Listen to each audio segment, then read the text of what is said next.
Hello, everybody, and I'm here meeting with Dan Murphy. And so, Dan, why don't you tell me a little bit about yourself? What do you do for a living? So I work here at Western Academy. That's actually where we're meeting.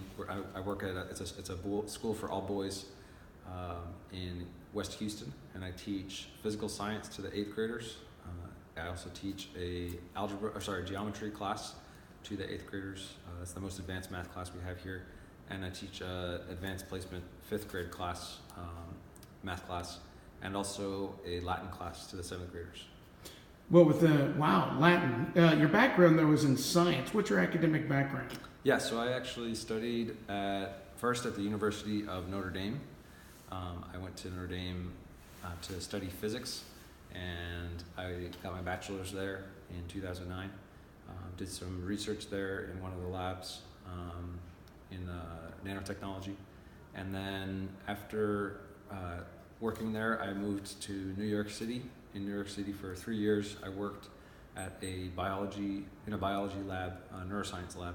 I ran a microscopy center where we would basically help people to use the advanced microscopes that we had, and to do three-dimensional imaging of their samples for their experiments. And that was really interesting.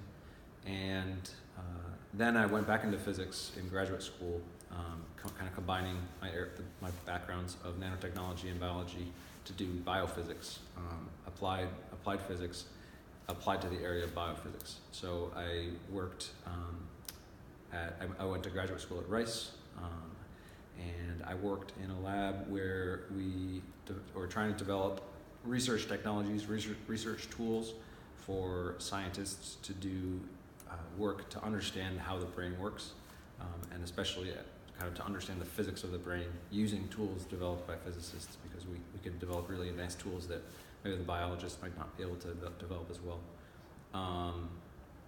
And in 2015, I got my master's at Rice in applied physics, and that's when I left Rice I did all the coursework for the PhD, but I realized I think I wanted to do a career in teaching. So at this point, that's where I am. I'm considering, there's a possibility I might go back to finish my PhD at some point. But so I got my master's in applied physics in 2015, and I've been teaching at Western Academy since then. Oh, fantastic. Now, what encouraged you to, or what do you think encouraged you to pursue teaching over your work in physics? So when I was working in New York in the biology lab, I really enjoyed the research, and so that's kind of what engaged me about that's what intrigued me about doing graduate school. And then when I was in graduate school, I also really enjoyed the research, but I started to realize that my main interest in going to graduate school was in teaching, and that I enjoyed teaching classes. I had several opportunities to help teach some classes and run some labs at Rice, and I really enjoyed that. And that was almost my favorite part of the day, really interacting with the students and helping them to understand these concepts more clearly. And I realized that as a professor, I wouldn't be able to have that as much one-to-one interaction with students. And so I was more interested in teaching, not at the college level, but at the secondary school level. So. All right. Now, I understand, even though you're a scientist, you're also a man of faith. Sure. How can that be? Most people say that people of science find conflict with faith. Can you elaborate on this a little bit? Yeah, well, it's actually, that's an interesting point. Well, first of all, I would say that's a huge misconception. That my experience working in research labs, probably 90% of the people are people of faith that I've worked with, and particularly at Rice, which is a very, it's a prestigious place. It's not at all Christian. I would say every single person in the lab was a person of faith. They went to mass on the weekends or their church or whatever it was. And these were people not just from Texas. I mean, Texas is a more of a faith. There's a stronger sense of faith here, but these people are coming from all over the United States and sometimes from all over the world. And I actually see science and faith not at all at odds with each other, but actually really going hand in hand. In fact, I think that I'm not so sure that we would even have science if it wasn't for the Christian or Catholic faith.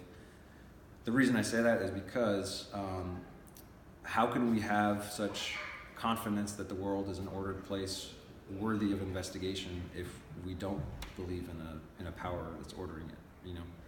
If it's just a chaotic place with random, where things came together randomly, then why would we expect it to be repeatable and reliable so that we can test it with experiments? Really, when we're doing science, it's kind of like we're investigating the rules that some higher power made up, right? And if it's not that, we don't really know where the rules came from. So it's really a faith that helps us and that actually can guide the scientist and make him more confident that what he's doing is worthwhile, and that he's not just going to reach a dead end where all of his experiments fail because they're not repeatable.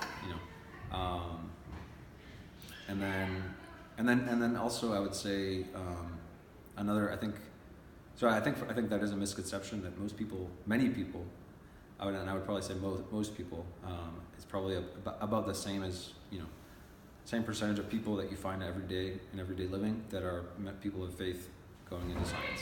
I don't think people that go into science necessarily are people that are not of faith.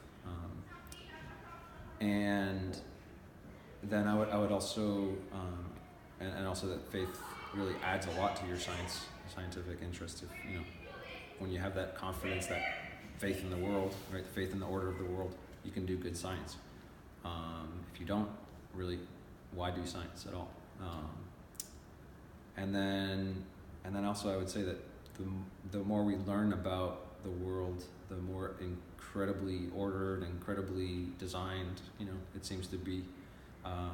And of course, that's not a necessary pointer to God that He necessarily exists because of that order that we see in the world. But really, the more that we know about the world, the more that we can see that there is some kind of ordering principles in the world around us. So.